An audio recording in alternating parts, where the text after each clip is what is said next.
एक घना जंगल था। उस जंगल में एक शेर रहता था। शेर बहुत ही खूंखार और ताकतवर था। जंगल के सभी जानवर उससे थर थर कांपते थे। उसी जंगल में एक लोमड़ी रहती थी। लोमड़ी बहुत चालाक थी। एक बार लोमड़ी जंगल में अपना शिकार तलाश रही थी कि अचानक ही शेर उसके सामने आ गया और उसने लोमड़ी पर हमला कर उसे दबोच लिया। लोमड़ी ने जैसे तैसे अपने आप को संभाला और शेर से बोली, शेर भाई, मुझे इस जंगल में भगवान ने भेजा है और अगर तुमने मुझे मारा तो वो तुम्हें इसकी सजा भी देंगे।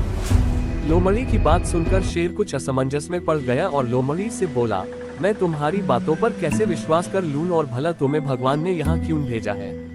लोमड़ी बोली, यह जंगल बहुत बड़ा है और इस जंगल में आपका राज है। आप इस जंगल का संचालन अच्छी तरह से कर सके, इस कारण आपकी सहायता के लिए भगवान ने मुझे भेजा है। शेर बोला, हो सकता है तुम अपनी जान बचाने के लिए झूठ बोल रही हो। इस बात का क्या प्रमाण है कि तुम्हें भगवान ने ही भेजा है।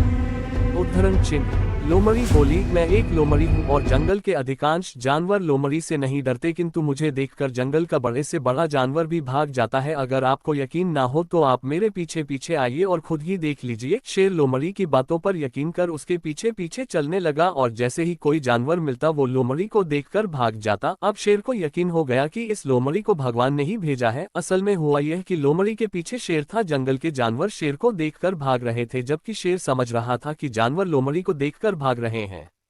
अब शेर भी लोमड़ी को सम्मान देने लगा और उसे अपना प्रमुख सलाहकार बना लिया। लोमड़ी को अब भोजन के लिए भटकना भी नहीं पड़ता था, क्योंकि शेर लोमड़ी को भगवान द्वारा भेजा गया प्राणी समझकर जो शिकार करता था उसी में से कुछ हिस्सा भी दे देता था। इस प्रकार लोमड़ी अपनी चालाकी से न सिर्फ अपनी जान बचाए अपितु शेर की सलाहकार बनकर आनंद पूर्वक जीवन यापन करने लगी। शिक्षा। चालाक लोमड़ी और शेर की कहानी से हमें शिक्षा मिलती है कि बुद्धि का प्रयोग कर बड़ी से बड़ी मुसीबत से बचकर उससे भी लाभ